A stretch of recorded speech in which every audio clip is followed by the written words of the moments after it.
Je sais pas si c'est le bon moment de la raconter, mais je vais vous raconter mon histoire en étant malade. Et je sais pas par où commencer.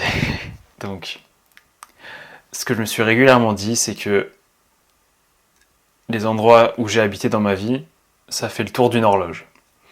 Je suis né à Paris, à côté de Paris. Avec ma famille, on a habité en Suisse de mes 4 ans à 7 ans et demi. Tous les étés, j'allais à un festival qui est très connu, un festival de musique, qui s'appelle le Paléo Festival de Nyon. Et tous les étés, mon petit frère pensait que lorsqu'il y avait les feux d'artifice le dernier soir, le dimanche, eh bien que les feux d'artifice étaient pour lui. Parce que quand on est enfant, on est narcissique et on le reste. Et ensuite, on a déménagé à l'île de la Réunion. Donc sur l'île de la Réunion, là j'ai découvert le lieu qui était en fait le lieu de mes rêves à ce moment-là. Avec du recul, je préfère le continent, mais c'est vrai qu'à la Réunion, c'était pas encore la crise requin, et du coup, on avait des possibilités géniales en termes d'épanouissement quand t'es un enfant, parce que t'es toujours au soleil. Après les cours, tu vas à la plage. Le week-end, t'es sur la plage, t'es dans l'eau. Je faisais du bodyboard, jamais fait de surf. Et j'étais un fan, encore plus de... Pas vraiment de... Enfin, j'étais fan de tennis, mais j'étais fan de Rafael Nadal. Absolument fan. Qui est en train de terminer sa carrière actuellement. À tel point que j'avais une adresse MSN et que... alors, le nom de l'adresse MSN, c'était lsktennis@hotmail.fr ou un truc comme ça. Et Rafael Nadal, c'était mon avatar. Et alors que Roger Federer, c'est le Suisse, et qui en plus, derrière, en fait, finalement, j'ai beaucoup plus respecté qu'avant. Mais moi, j'étais pour Rafael Nadal parce qu'il avait la hargne, et il avait du caractère, et c'était un battant, c'était une bête, d'une certaine façon, c'était un bourrin, et j'aimais ça. Et aussi parce qu'il était deuxième. En fait, quand je l'ai découvert, il était deuxième. C'était un peu l'éternel deuxième, même s'il n'est pas resté longtemps, et il a vite pris la place de numéro 1. Et j'ai continué d'être incroyablement influencé par Rafael Nadal. Et du coup, je m'entraînais en tennis. Je faisais aussi du foot. J'avais commencé le foot en Suisse. Mais c'était pas mon sport. C'était pas mon sport. Et donc le mercredi, je me souviens, j'enchaînais entraînement de foot, puis entraînement de tennis. Et je rentrais chez moi, ma mère avait préparé les frites, et c'était la belle vie. Et du coup, je m'entraînais beaucoup au tennis. Et en fait, le tennis a été un...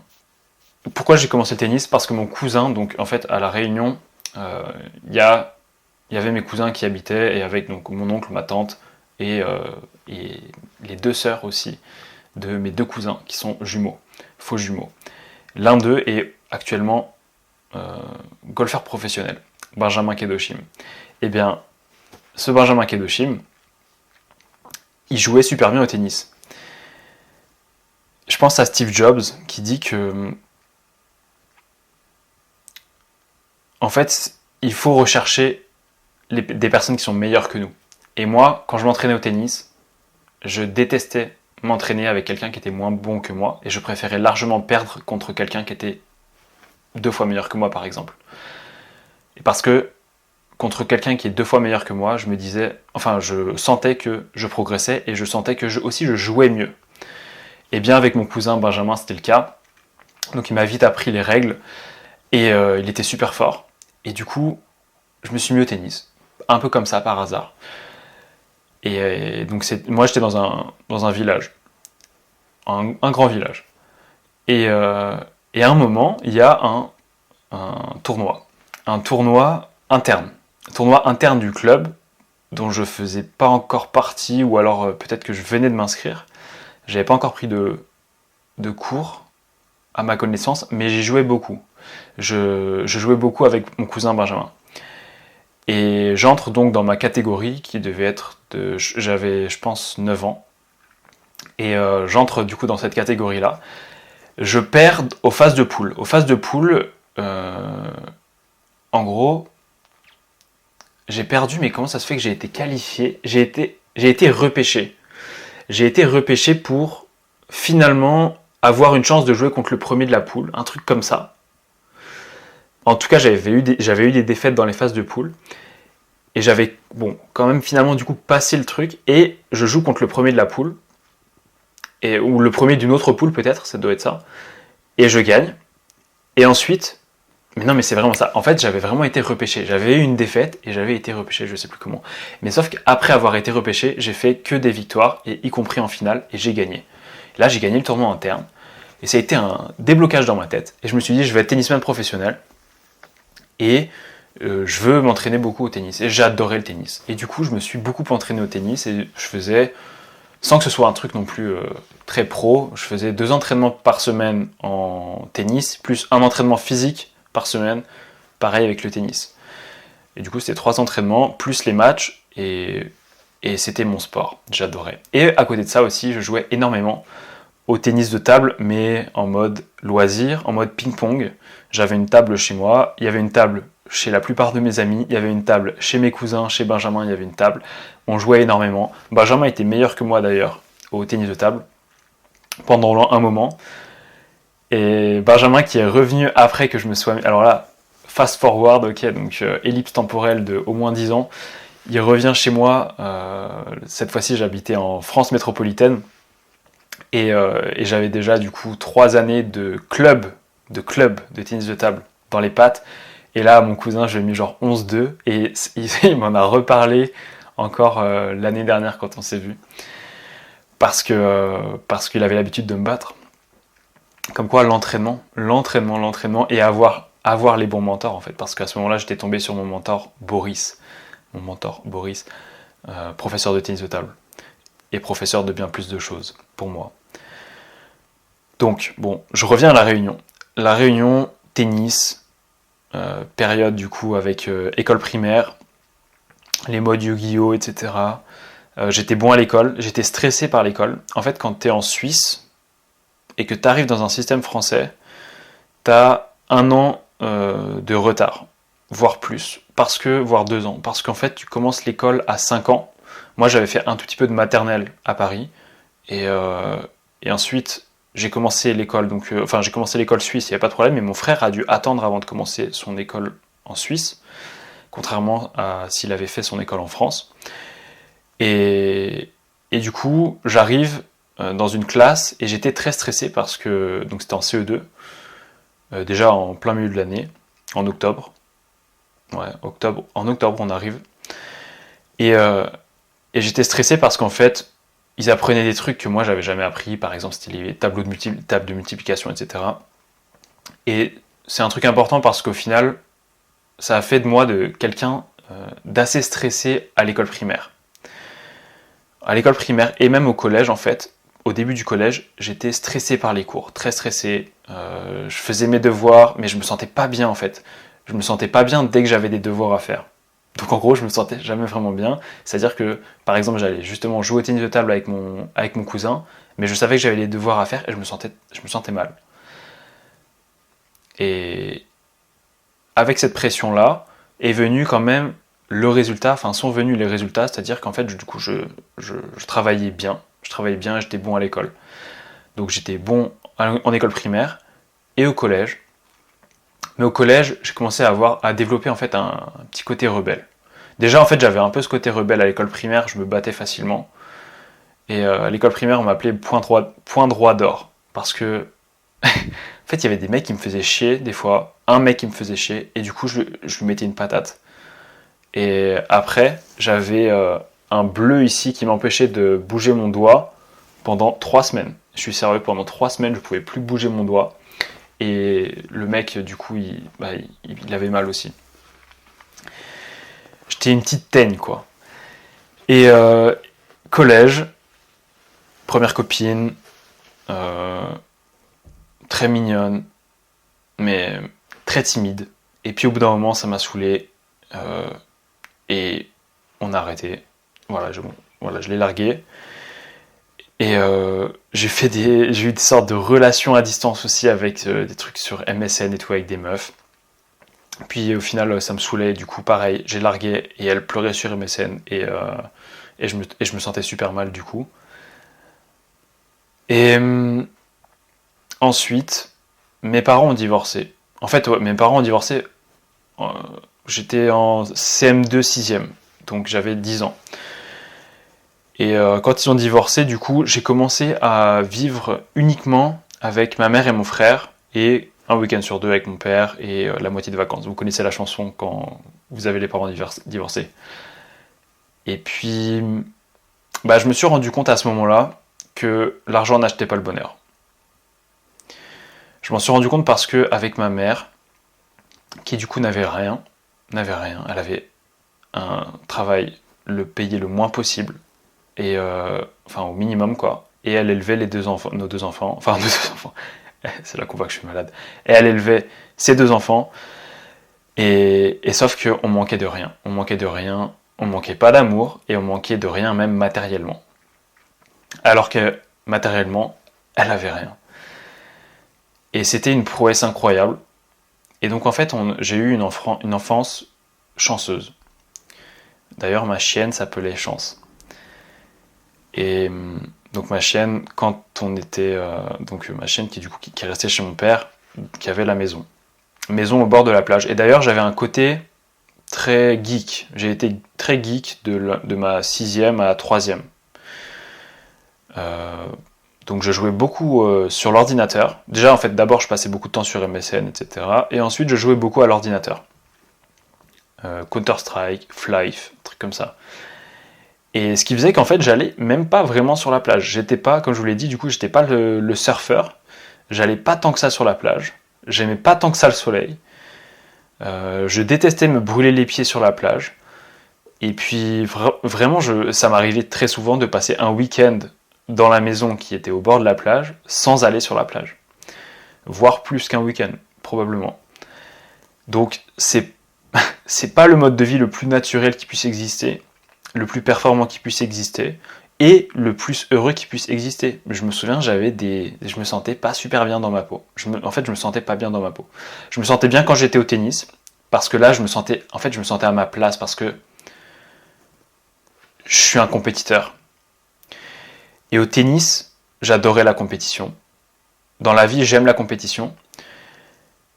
Et je me sentais à ma place quand je gagnais au tennis. Voilà. Et quand je gagnais pas, eh ben, ça me motivait et je m'entraînais. Mais sauf que, est-ce que ça vient de ma faute? Est-ce que ça vient de la faute de l'environnement, des autres, etc. Je sais pas, mais je ne suis jamais passé pro en tennis. Et en fait, tout simplement, c'est simple.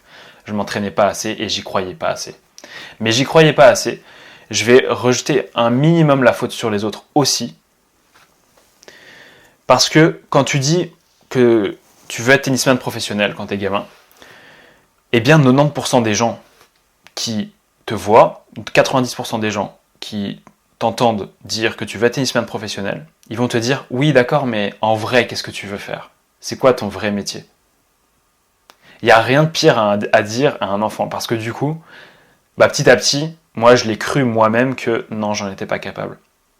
Alors que si t'es un champion, si les deux parents sont des champions, et qu'ils disent à l'enfant il dit je veux être basketteur professionnel, bien je pense que, là c'est mon avis, je pense que le rôle des parents c'est de dire tu peux le faire. Tu peux le faire, mais tu dois mettre le travail, tu dois mettre les sacrifices, mais tu peux le faire. On m'a pas dit ça. On me disait en gros, tu veux faire quoi sinon? T'es sûr que tu veux pas être président de la République? T'es sûr que tu veux pas plutôt être d'autres trucs, les trucs classiques, médecin, avocat, etc. Et en cinquième, j'ai eu un cadeau. Ça a été un vol en avion, en petit avion, tout petit avion, dans un aéroport qui s'appelle Saint-Pierre, l'île de la Réunion. Et là, j'ai volé pour la première fois dans un petit avion et je suis tombé amoureux de ça. Et j'ai demandé, en fait, je posais plein de questions au pilote et je lui disais comment est-ce qu'on fait pour être pilote, comment est-ce qu'on fait.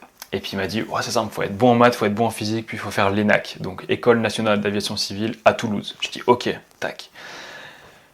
Et puis quatrième, mes parents avaient divorcé depuis quelques années, mais ma mère, qui avait la plupart de sa famille dans la région de Lyon, elle nous dit un jour, écoutez les enfants, vous faites ce que vous voulez, mais moi je rentre en France métropolitaine. Et moi, j'avais mes entraînements de tennis, j'avais mes potes, j'avais mes petites habitudes. C'était la Réunion, mon endroit. Et du coup, je lui ai dit, bah moi je reste. J'hésite à continuer parce que je suis vraiment éclaté. Et je suis très frustré en ce moment parce que je tombe jamais malade. Jamais, c'est presque jamais malade. La dernière fois, c'était il y a 56 semaines. J'ai chopé le Covid il y a 56 semaines. Et là, je me sens plus faible que quand j'avais le Covid il y a plus d'un an. Mais j'ai pas le Covid a priori, parce que les tests sont négatifs. Et du coup, ça m'énerve énormément parce que j'aime être dehors, j'aime courir, j'aime faire du sport dehors, j'aime avoir de l'énergie et je trouve pas l'énergie. Mais bon. Et du coup, ma mère, elle dit qu'elle va rentrer en France métropolitaine. Et moi, je lui dis que je reste. Et je passe un week-end chez mon père. Et en passant le week-end chez mon père, je me dis, non, j'ai pas le choix, je dois suivre ma mère. Et en fait, elle nous le dit aussi d'ailleurs en plein milieu de l'année, hein. Elle ne nous le dit pas pendant les vacances d'été. Elle nous l'a dit je pense en mars ou avril. Parce que en mai 2009, et bien du coup, le 26 mai 2009, on est dans l'avion, sur la fin de l'année scolaire, on est dans l'avion et on rentre, moi je découvre la région lyonnaise. On dort chez une amie de ma mère, et une super amie. Et puis on dort longtemps chez elle, 3 semaines, on est hébergé, donc c'est tellement important d'avoir de vrais amis. Et début du collège, du coup, dans un nouveau collège en fait. Nouveau collège, et là, donc moi, le fait de quitter mes potes, ça a été super, super dur. Et je me suis dit, c'est classique, on va pas se perdre de vue, on va pas se perdre de vue. En anglais, la phrase très vraie, c'est out of sight, out of mind. Donc, si tu l'as pas dans la vue, c'est que tu l'as pas dans l'esprit. Et les personnes qui sont très très très très loin, on peut pas dire le contraire, vous y pensez beaucoup moins que si elles étaient à côté de vous. Et du coup, mes potes, la plupart, je les ai perdus de vue. Alors, perdus de vue progressivement, ça s'est fait progressivement. Et par contre, quand je suis arrivé dans mon nouveau collège, alors là, il y avait beaucoup moins de bagarres dans ce nouveau collège, c'était quelque chose de beaucoup plus sérieux. Et j'ai intégré en gros une bande de potes qui étaient géniaux. C'était vraiment des super potes. Alors, pour la plupart, je les ai perdus de vue également. Mais c'était vraiment des super potes. Et jamais dans ma vie, j'ai autant rigolé qu'à cette période-là, de ma 4e à ma seconde à peu près. Enfin, fin 4e jusqu'à la seconde. On rigolait tout le temps, tout le temps, tout le temps. Et qu'est-ce qu'on faisait ? Alors, c'était un petit peu des footeux. Donc, moi, c'était pas trop mon sport. Mais on s'entendait trop bien, quoi. J'avais un ami, l'un d'eux, quoi, donc qui s'appelle Théo, qui était... En fait, il est devenu presque du jour au lendemain un fan inconditionnel du cinéma. Au début, mais il avait quand même ce côté artiste, il faisait de la guitare, il jouait de la guitare, il jouait super bien au foot, mais d'un coup, son truc, c'est devenu le cinéma, et alors là, il a jamais lâché le cinéma. Et donc, on a commencé à avoir des projets créatifs ensemble. D'abord, on voulait faire un podcast, donc on a fait quelques épisodes de podcast, justement. Et puis, on a commencé à faire des courts-métrages. Donc, lui, principalement sur le côté caméra, réalisation, et moi, principalement sur le côté acteur. Et je kiffais.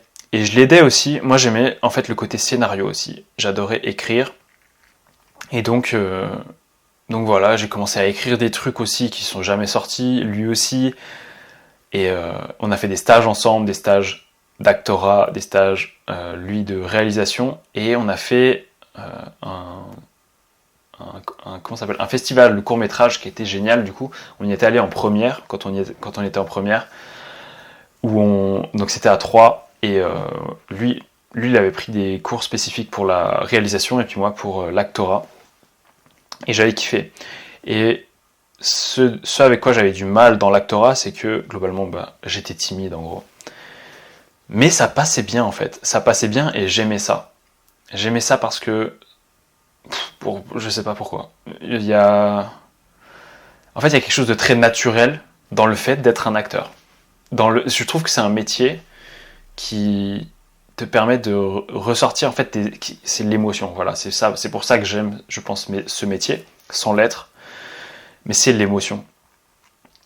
Et puis, pour vous raconter un petit truc sur ce stage-là, à 3, une fois, enfin, à un moment, il y a un mec connu, relativement âgé quand même, parce que moi j'avais 16 ans, il avait peut-être 50 ans,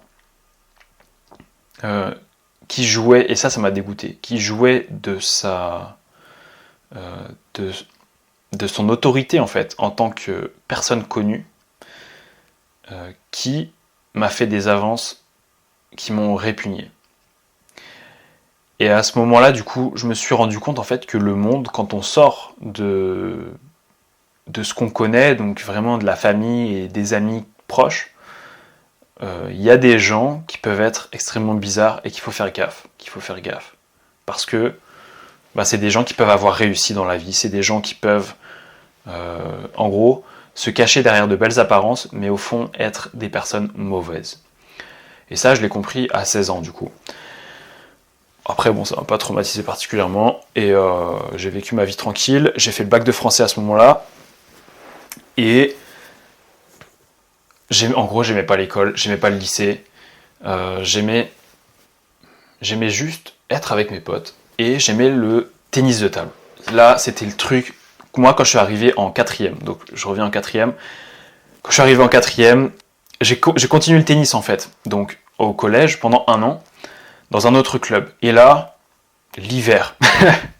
L'hiver pour un gamin qui vient de La Réunion, et qui se rend compte que dans son club, on lui demande de faire des tours de terrain pendant 20-30 minutes. Je détestais courir. Tu fais des tours de terrain pendant 20-30 minutes et après tu as le droit de jouer. Et en plus, il faisait trop froid. Et même si c'était un bon professeur, il axait tellement la chose sur le physique. Et moi, j'étais absolument pas dans le physique, mais plus dans le toucher de balle, dans, je sais pas, la créativité du tennis, bref, et l'ambiance aussi. Et c'était une ambiance presque trop sérieuse, presque trop compétitive, je sais pas. En tous les cas, je me sentais pas dans mon truc. Et je me suis dit, je suis trop fort en ping-pong, je le pensais, parce que du coup, j'avais été champion UNSS, donc Union...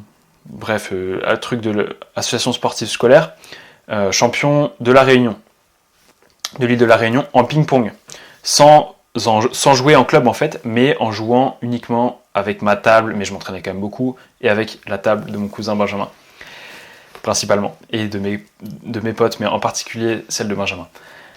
Et du coup, donc champion de La Réunion, je pensais que j'étais bon au ping-pong, et j'arrive donc à mon premier cours de tennis de table en club, avec le fameux Boris, et je comprends qu'en fait j'ai des gestes de merde, enfin il me le dit quoi, il me le dit, t'as des gestes de merde, t'as des gestes de tennisman, va falloir que tu réapprennes tout.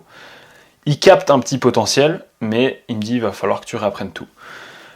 Et j'ai tout réappris, et je peux vous dire qu'au début ça faisait mal, parce qu'en fait je mettais littéralement les balles en dessous du filet, tellement mes gestes étaient nuls, donc en dessous du filet, je faisais même pas des filets, je savais même plus faire les vrais gestes.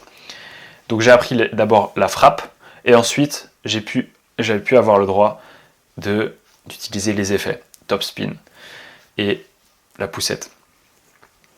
Et du coup, donc là, ça a été ma période de tennis de table, et en fait je tombais amoureux de ce sport, et même s'il y avait de la lumière artificielle, et même si c'était dans une salle, et voilà, même s'il n'y avait pas beaucoup d'oxygène, même s'il y avait du chauffage à fond, c'était incroyable, c'est un sport génial.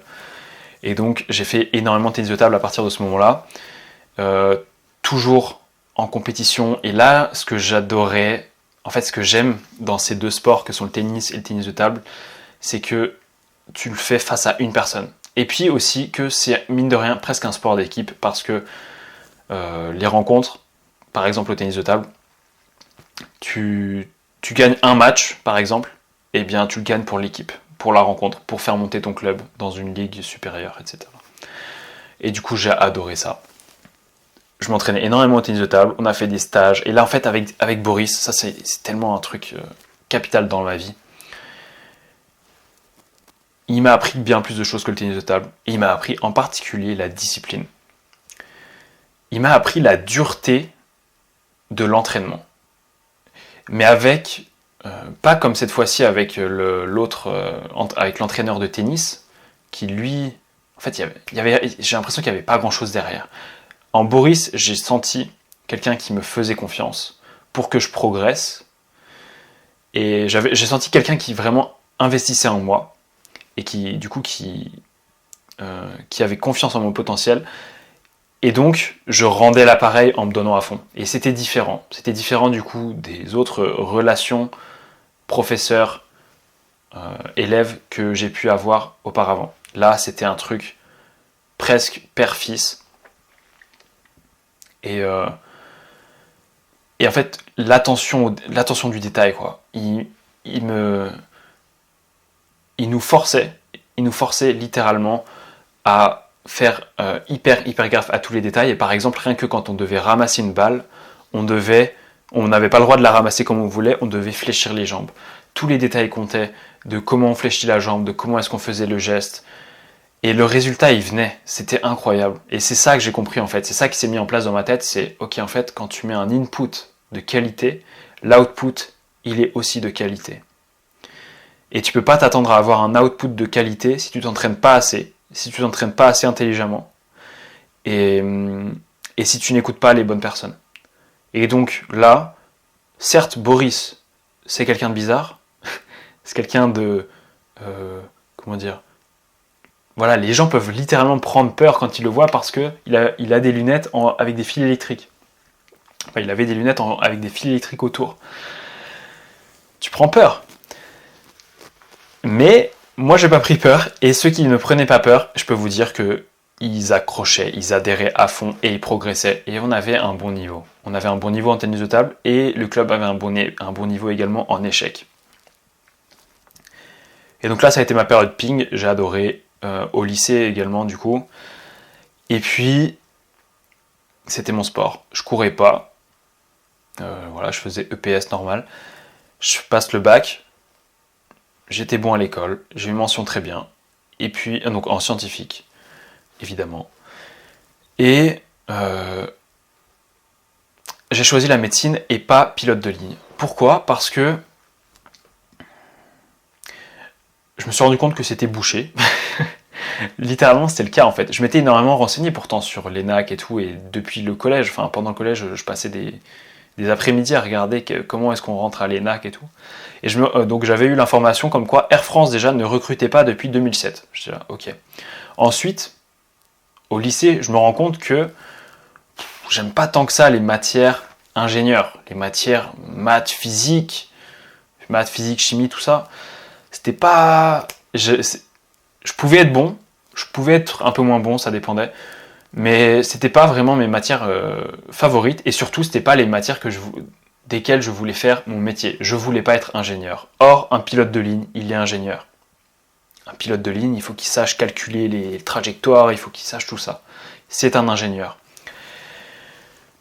Et moi, j'étais accro, et j'adorais, en fait, j'idéalisais le fait de voler parce que c'est un truc incroyable. Donc j'entrais dans les cockpits, dans les avions dans lesquels on allait. Par exemple, quand on avait fait un voyage en Suède, un voyage scolaire en Suède, j'avais demandé si on pouvait rentrer en fait dans le cockpit. Et du coup, je crois que c'était avec un pote. On était rentré dans le cockpit et j'avais discuté du coup avec le copilote.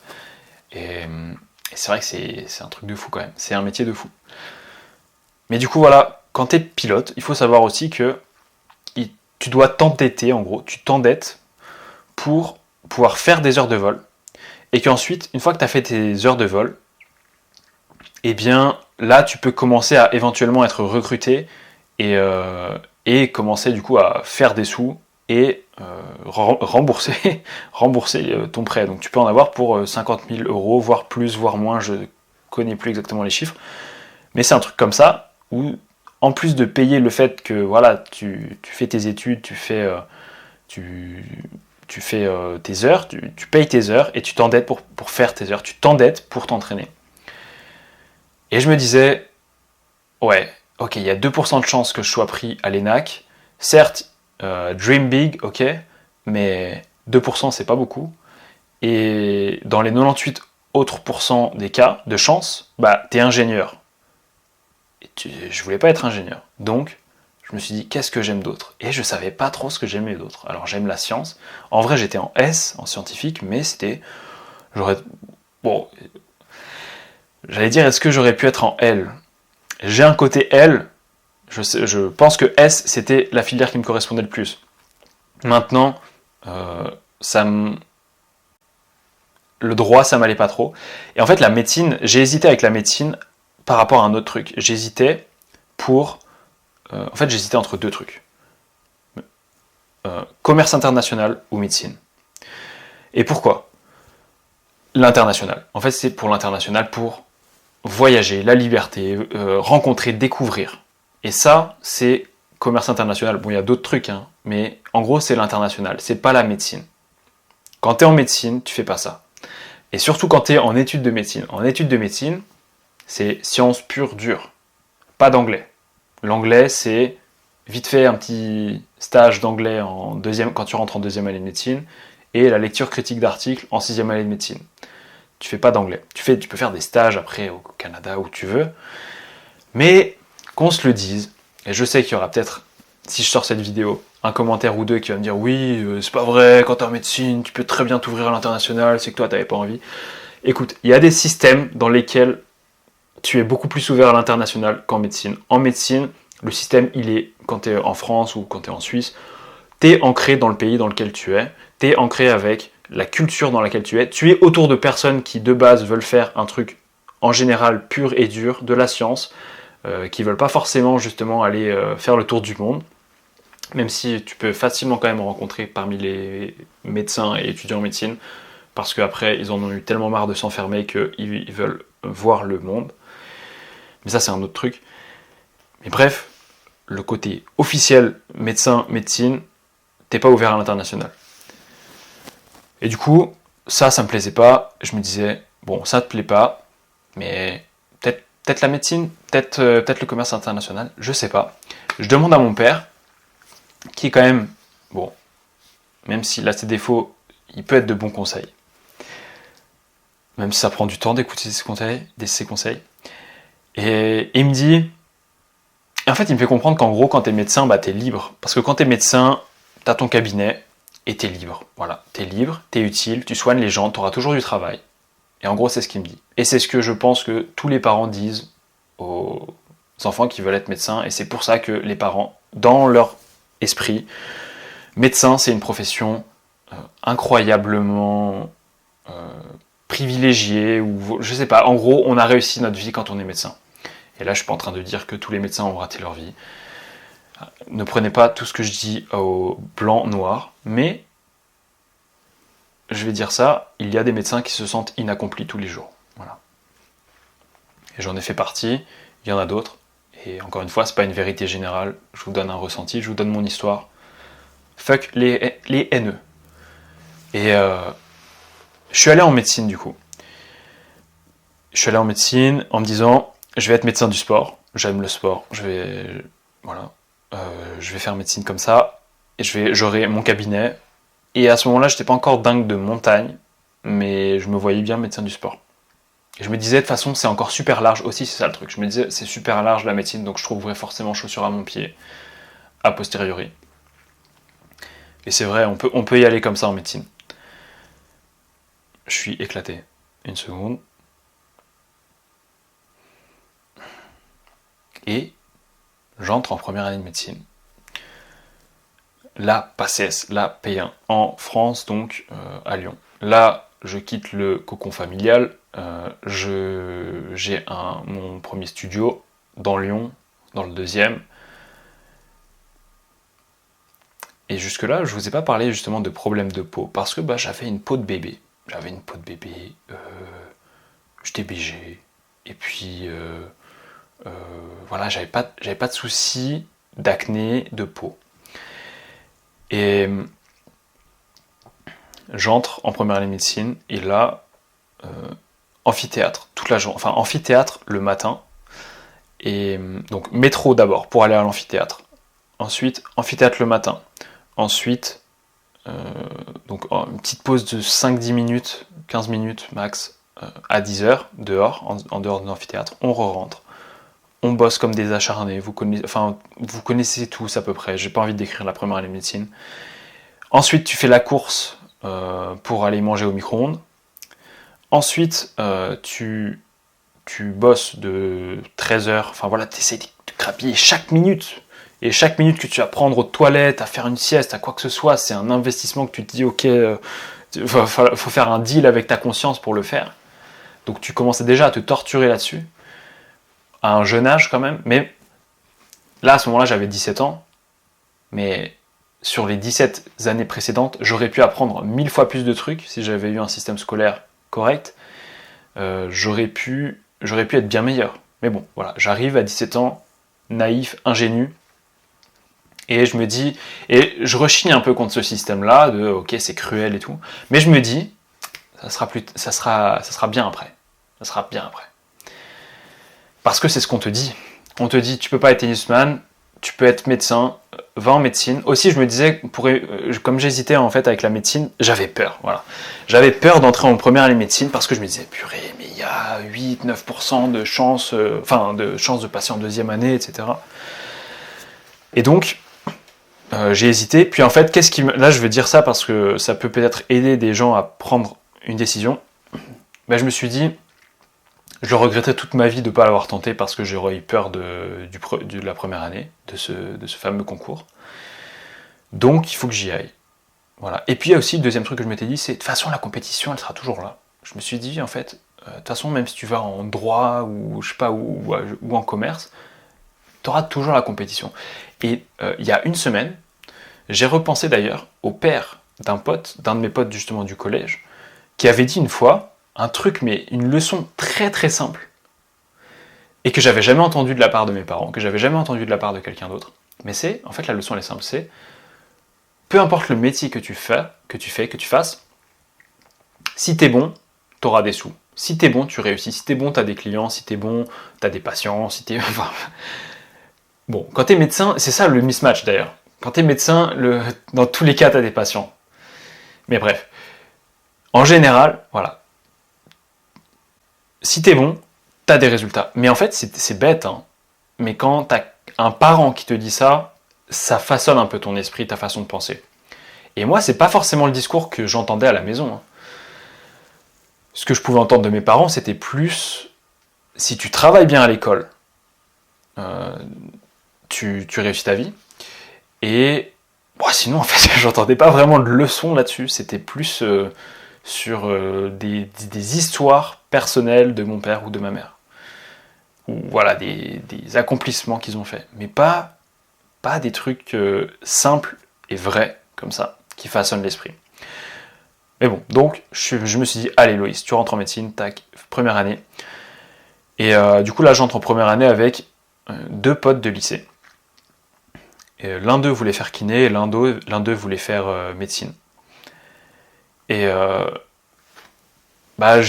alors, je vais raconter un petit peu quand même. Le premier concours, en décembre, déjà à ce moment-là, en fait, je veux le dire comme ça, hein, déjà, j'avais une acné de fou à partir de novembre. À partir de novembre, mais vraiment partout. Là et là, puis même un peu sur le front. Pas dans le dos, mais je me sentais tellement mal. Mais j'ai réussi quand même à faire je passais outre un petit peu. Mais j'avais trop honte parce qu'en fait, tu vas dans une bibliothèque et tu sens que tout le monde... Enfin, moi, je me sentais observé avec tous ces boutons que j'avais. Mais j'arrivais quand même à me concentrer. Mais je me sentais mal. Et je trouvais ça aussi comme étant une perte de chance d'ailleurs par rapport au concours. Mais bon, ça arrivait à d'autres personnes, ok ? Et je fais le premier concours de médecine et Et là, je fais genre 280e, 280 je pense, à peu près, sur, je sais plus si on était 2200 ou 2900. C'était à Lyon. Il y a plusieurs facs à Lyon. J'étais à la faculté de Lyon-Est. Et puis là, je me rends compte qu'en fait, du coup, il y a le potentiel de réussir. Et j'étais dans le numérus, du coup, je me souviens que j'étais dans le numérus. Donc j'étais dans la petite partie, en gros, les 8, 9, 10% de personnes qui sont acceptées. A priori. Parce que, comme vous le savez, c'était décomposé, je ne sais pas comment ça se passe aujourd'hui, en 2 concours. Et ensuite, deuxième concours, j'aimerais parler d'un truc que j'ai changé, rythme circadien. Sans connaître absolument rien sur le rythme circadien à ce moment-là. En fait, j'ai un pote qui était en médecine, en première année aussi, mais à La Réunion, et donc que je n'avais pas encore perdu de vue, et en fait que j'avais déjà revu 2 fois. Une fois en 2011 et une fois en 2013, et la fois en 2013, donc c'était après le bac, juste après le bac en fait, et juste avant de rentrer en première année de médecine. Et ce gars-là, hyper intelligent, hyper bon ami, on jouait aussi même un petit peu au tennis ensemble. Et donc on s'était vraiment reliés à fond d'amitié quand j'étais revenu à La Réunion pendant 1 mois, et on avait fumé des joints à fond d'ailleurs, de Zamal. Et moi, j'ai jamais été fumeur, mais clairement avec du coup tous mes potes qui étaient devenus des junkies du Zamal à La Réunion en 2013, tous les soirs, au coucher de soleil, on fumait du Zamal. Et là, je fais la première année de médecine. En fait, pendant la première moitié, donc on discute pas trop avec mon pote. Et puis pendant la deuxième, en fait, au début de la deuxième, je me rends compte d'un truc. Il me dit, en gros, c'est ça, je pense. Il m'avait dit ses résultats. Il a fait genre 5e sur 1000 ou un truc comme ça.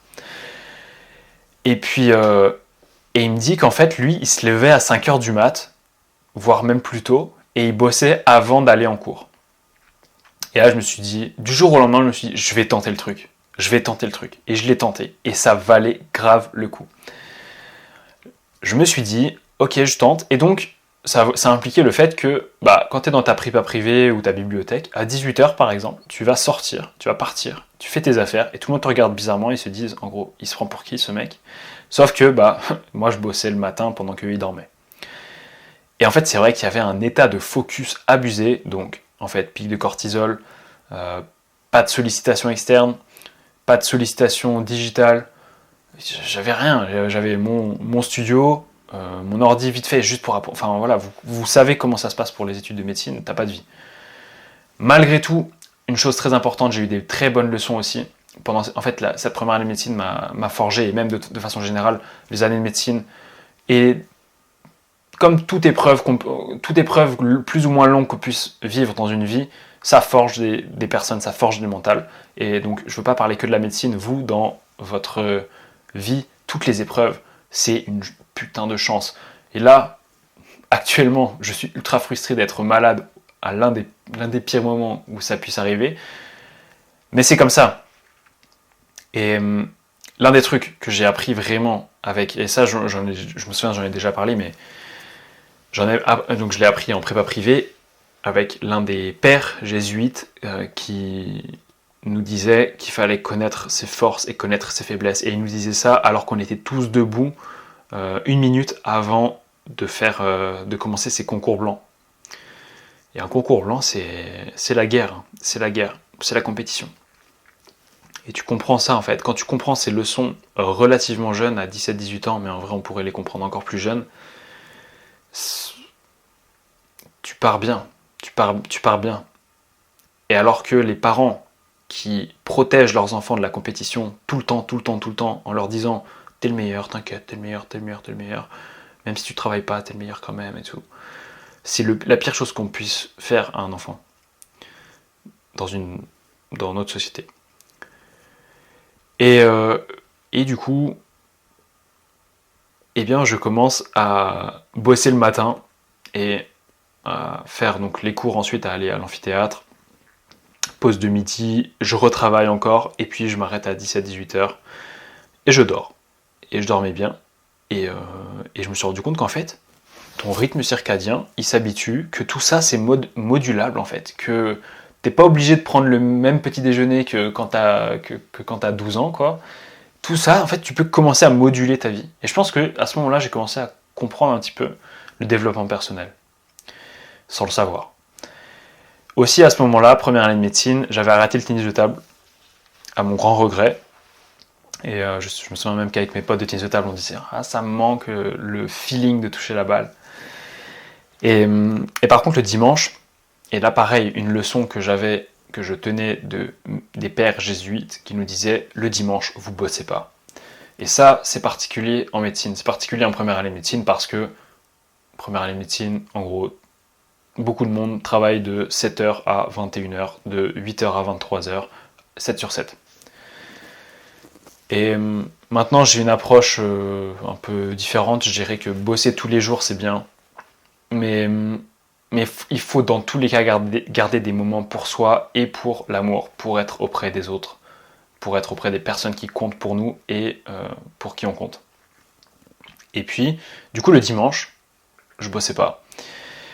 Et le dimanche, je courais, en fait. Et c'est là que j'ai découvert la course à pied avec un pote du collège et du lycée un petit peu. Enfin, même si on se parlait un petit peu moins au lycée, mais en fait, on était bons potes au collège. Et après, on s'est retrouvés, en fait, quand moi, j'étais en médecine.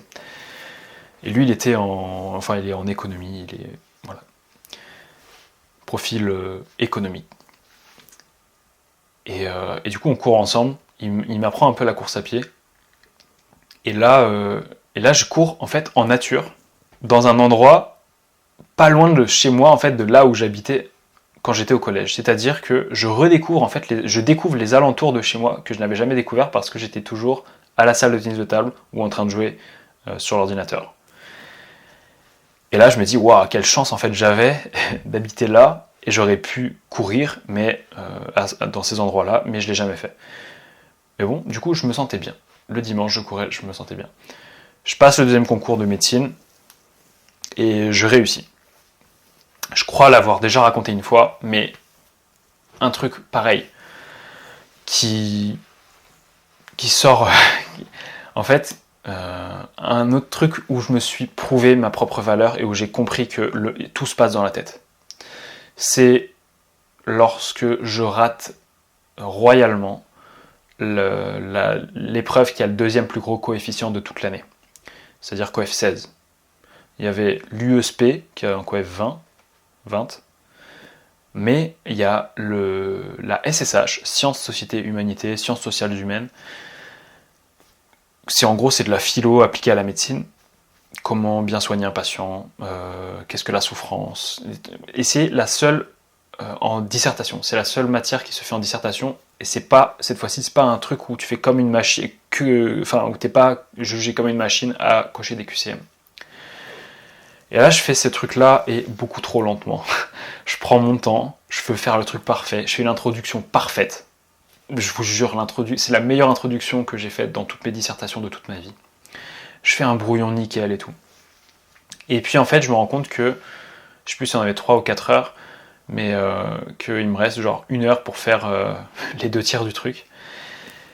Et je me dis, mais là, ça va passer, ça va pas le faire. Loïs, là, t'as foiré, là. Et donc je finis sur le mot difficulté, d'ailleurs, que j'écris diffi, et ensuite le doyen, il dit à tout le monde « Levez-vous, posez les stylos !» Je me lève, je triche pour terminer le mot culté, je termine pas la phrase, et j'ai fait donc introduction, première partie, et j'étais genre au début de la deuxième partie, alors que j'avais 3 parties plus une conclusion à faire, en fait, que j'avais faite sur mon brouillon, mais que je pouvais même pas réécrire, et je tremblais tellement sur la fin. Au début, j'écrivais trop bien, puis à la fin, j'écrivais trop mal. Et j'ai eu pile la moyenne, j'ai eu juste au-dessus, j'ai eu 8,5 sur 16, mais du coup, j'ai fait 8 centièmes. Et là, mais à ce moment-là, on ne sait pas, en fait. À ce moment-là, je ne sais pas quelle note j'ai, et surtout, je me dis, là, Loïs, t'es sorti du numérus. Et effectivement, avec un coef tel que 16, en étant 8 centièmes, je sortais effectivement du numérus clausus, donc je sortais du fait, en gros, je ratais ma première année, à cause de ça, et j'étais dégoûté, j'étais dévasté, et en fait, donc là, à pause de midi, je mange avec mes 2 potes, et c'est la compète, hein, c'est la compète, tes 2 potes, même si toi t'as raté, ils peuvent compatir 1 minute, mais t'inquiète que eux, ils ont leur pression familiale, ils ont leur pression personnelle, et c'est normal, ils se concentrent sur leur truc à eux. Donc en fait, j'ai personne à qui me plaindre vraiment. moi-même, je me dis, ok Loïs, là t'es sorti du numérus, je voulais absolument pas redoubler parce que je comprenais que c'est un an de perdu. Un an de perdu quand t'as 18 ans, putain, mais ça vaut des millions, des milliards. Ok.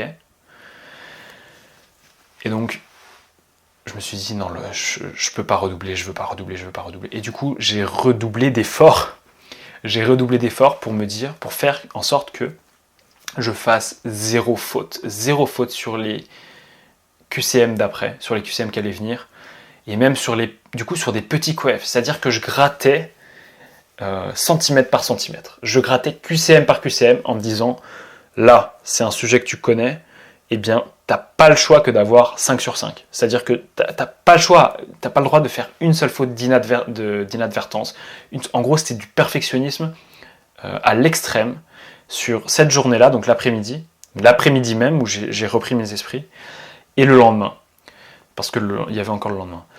Et d'ailleurs, le lendemain, j'étais tellement stressé que j'ai pas réussi à prendre mon petit déj. Je crois que je me suis forcé à manger une banane et je l'ai vomi le matin même. Et je l'ai vomi avant de partir. Et j'étais même pas aux toilettes. Je l'ai vomi dans notre cuisine. Enfin, dans la cuisine en gros, c'était chez ma mère avec mon frère. Et puis moi, j'avais mon appart, comme je vous l'ai dit. Mais à ce moment-là, je dormais du coup dans le cocon familial pour me sentir bien.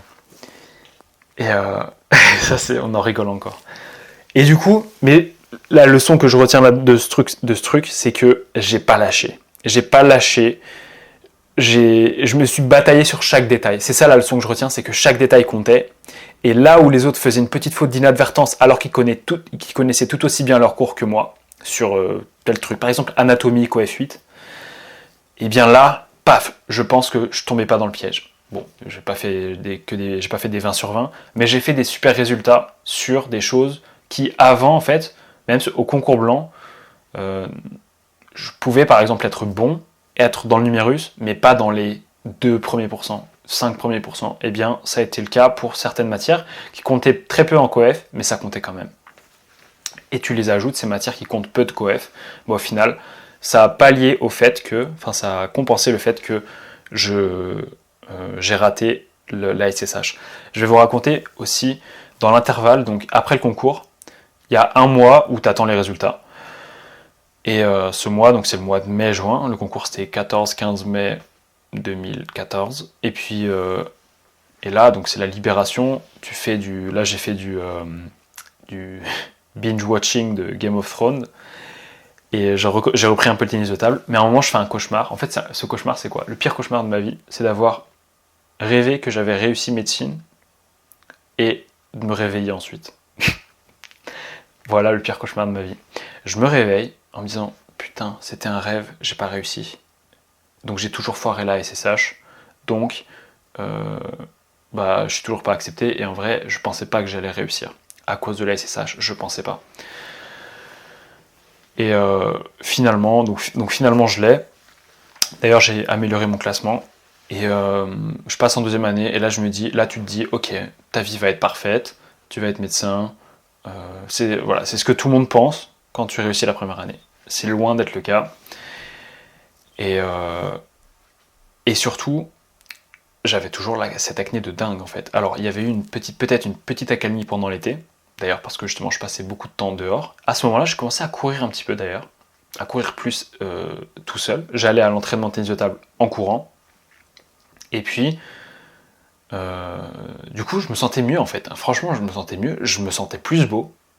Très sérieusement, je me sentais plus beau. Je me souviens être allé à Paris pendant l'été et mon cousin me disait « Ah, t'es PG et tout ». Et puis, j'entre en deuxième année de médecine. Bon, il y avait des... Je vais pas raconter des trucs avec les meufs, mais bon, il y a eu des trucs avec une meuf. Voilà. Après une soirée. Et en fait, si je vais raconter juste un truc.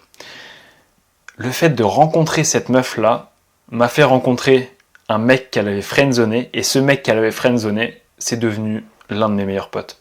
Un ami en or. Et c'est quand même drôle.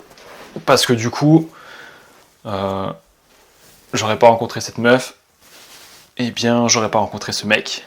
Et donc c'est marrant. Et ce mec-là m'a appris des tonnes de choses. ou alors quelque chose, allez, on va dire que ça peut se compter peut-être sur 10 doigts de la main, mais des choses de grande valeur. Et ce gars-là, par exemple, il les a grandement apprises, bon, grâce à l'éducation qu'il a eue, mais aussi grâce au sport.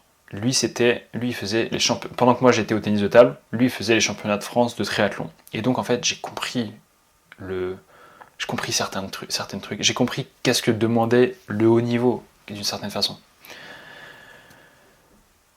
Et que, en fait, j'ai compris juste ce que je devais donner pour, si je voulais atteindre le level rien que de mon pote. Dans le sport ou dans autre chose. Et donc, j'entre en deuxième année de médecine, et là, en fait, faut toujours apprendre la même quantité de choses.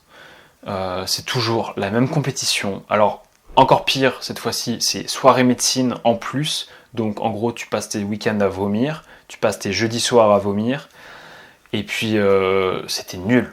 J'ai fait week-end d'intégration, week-end ski aussi, week-end de désintégration. Week-end d'intégration, pour la petite histoire, à ce moment-là, j'étais carrément anorexique. Parce que j'avais de l'acné de malade. En gros, j'avais de l'acné de fou, et du coup, je me disais, le problème vient des choses que je mange. Ok, donc on arrête le chocolat, on arrête les charcuteries, puis après tu te rends compte que tu as toujours des boutons, donc tu t'arrêtes de manger des pâtes, tu t'arrêtes de manger du riz, tu t'arrêtes de manger tout court, et je mangeais plus que des légumes.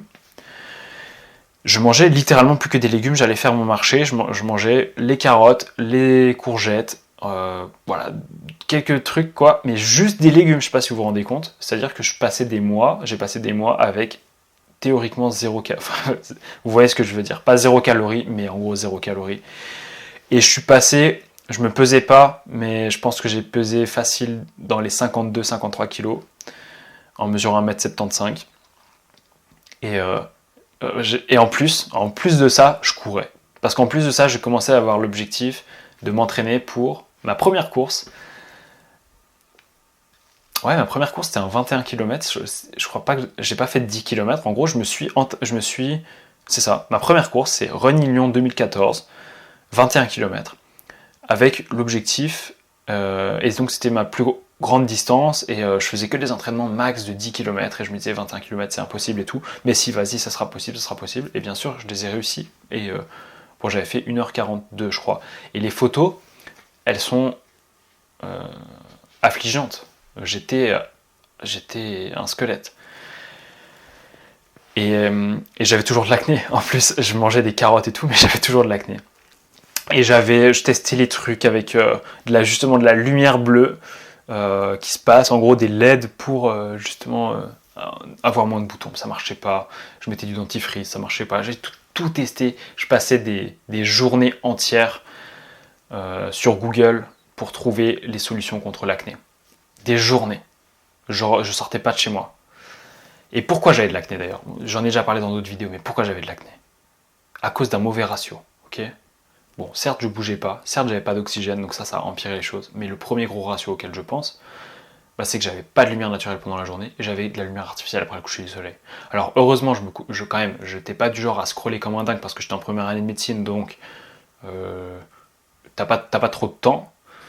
Mais mine de rien, j'avais quand même de la lumière artificielle après le coucher du soleil. Mais le pire, en fait, le pire dans l'histoire, c'était vraiment le pas de lumière naturelle pendant la journée, et notamment dans l'amphithéâtre où là t'as que de la lumière artificielle, et dans la bibliothèque. Donc évidemment que ça a déclenché des trucs. Et donc c'est de l'acné tardive, j'avais 18 ans, 19 ans ensuite en deuxième année de médecine. Et de l'acné de bâtard. Et là, c'était pas une dépression, je pense n'avoir jamais été en dépression dans ma vie. Par contre, isolation, isolement. Mes potes, justement, j'osais plus les voir. J'avais des boutons de malade, j'osais plus les voir. Et je faisais du coup que courir. Courir, manger des courgettes, écouter de la musique en déprimant quand même un peu, et déverser ma hargne en faisant des tours du parc de la Tête d'Or. Mais j'ai progressé en course à pied du coup. Et donc et en fait j'ai chopé le virus. J'ai chopé le virus de la course à pied à ce moment-là.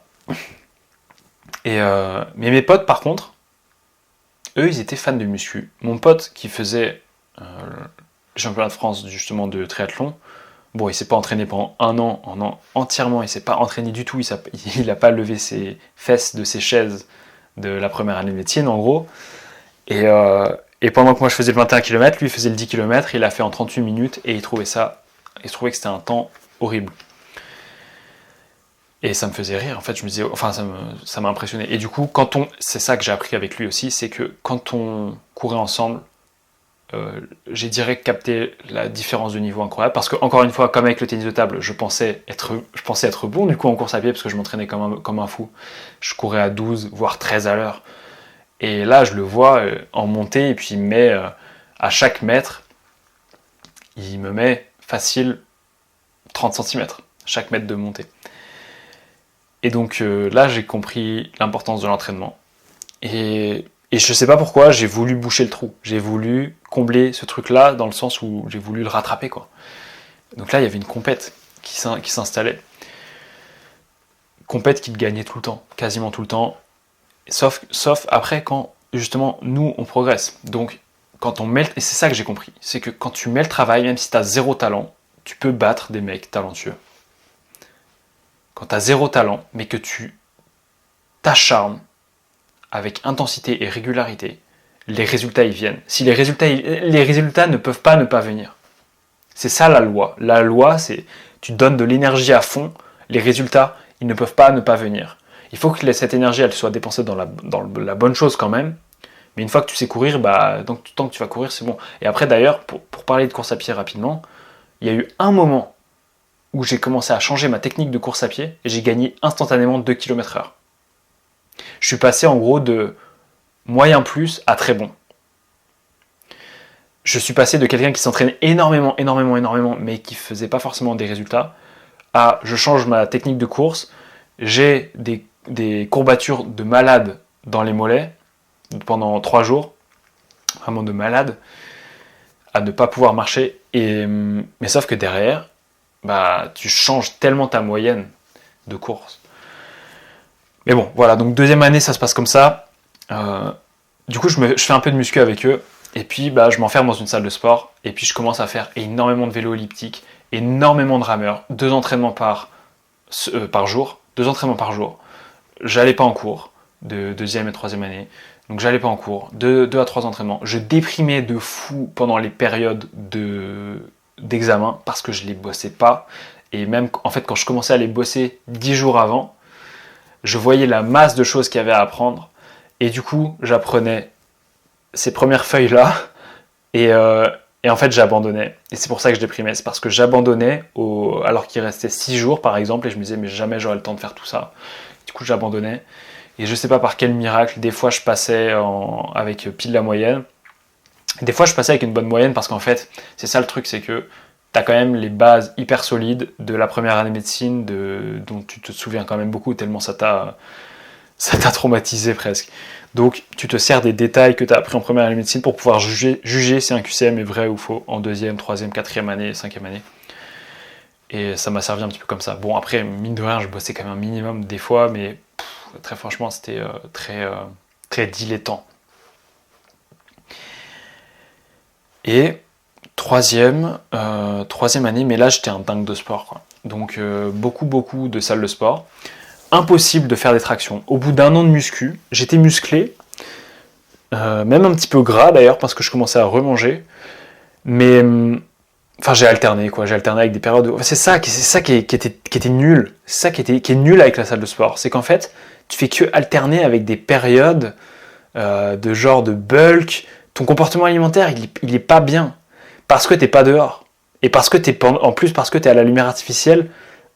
Après le coucher du soleil, en gros, quand tu rentres des cours ou quand tu rentres du taf. Et c'est super mauvais. Et ça, du coup, ça jouait énormément en fait sur mes émotions et donc notamment sur mon alimentation. Et du coup, donc j'ai eu des périodes de sèche ultime où là, je me privais absolument, j'avais un body fat indécemment bas. Et pareil, des périodes où j'étais vraiment en bulk, et c'était pas beau. Je trouvais ça pas beau. Mais je courais un peu et j'avais vite fait commencer à connaître un petit peu le vélo, mais pas encore assez. Et puis troisième, voilà comment se passe la troisième année. Et ensuite la quatrième, donc là, on recommence à bosser les cours parce qu'il va falloir réussir sa 6e année de médecine. Et là, pour réussir sa 6e année de médecine, ça se fait sur un marathon. C'est-à-dire que tu bosses la 4e année, la 5e année, la 6e année à fond pour pouvoir choisir la spécialité de tes rêves et la ville de tes rêves. Et c'est comme ça que ça se passe. Et t'as pas le choix, t'as rien à dire. C'est comme ça que tu fais. Et parce que ça a toujours été comme ça. C'est pas comme ça que c'est censé se passer la vie. C'est pas comme ça qu'est censé se passer la vie. La vie, elle se passe pas sur un concours comme ça. Parce que, comme j'ai déjà dit, le classement aux ECN, le classement dans un concours, c'est pas le classement des plus heureux. Le classement des meilleurs, c'est pas forcément le classement sur un QCM. Sans vouloir dire que le 9 millième, il est meilleur que le premier. En général, le premier c'est un génie sur 9000 et donc il est meilleur que tout le monde. Ok. On va me dire, c'est le système le plus équitable qui puisse exister. Je suis pas forcément en désaccord. Par contre, c'est clairement pas le système le plus efficace qui puisse exister pour apprendre des trucs, pour être utile, pour bien soigner des gens. Et donc, on commence à préparer le concours. Et moi, là, j'étais rebelle. Donc en fait, je bossais mes cours, certes, mais j'étais rebelle, je détestais ce système-là. Et je détestais aussi la technologie. C'est-à-dire que là, à ce moment-là, j'ai commencé à... En fait, en 2e année, du coup, j'ai commencé à avoir les smartphones et tout. Et là, 2e année, avec l'acné, avec l'isolement, avec le mauvais sommeil que j'avais, parce que du coup, je voyais personne, j'étais chez moi tout le temps, reclus, je courais un petit peu, mais il pleuvait tout le temps, enfin bref. Et je dormais super mal. Je voyais que les écrans, je kiffais pas. Et pourtant, je passais quand même du temps sur Netflix, sur tout ça. C'est à ce moment-là que j'ai regardé des séries. Et je me rendais compte qu'il y avait quelque chose qui allait pas avec cette technologie, avec ces écrans. Pour moi, en tout cas. Et du coup, c'est quand même à partir de la 4e année surtout que j'ai commencé à devenir accro au sport dehors. Je faisais toujours de la salle de sport, par souci de gain de temps, mais le plus possible, je courais aussi dehors.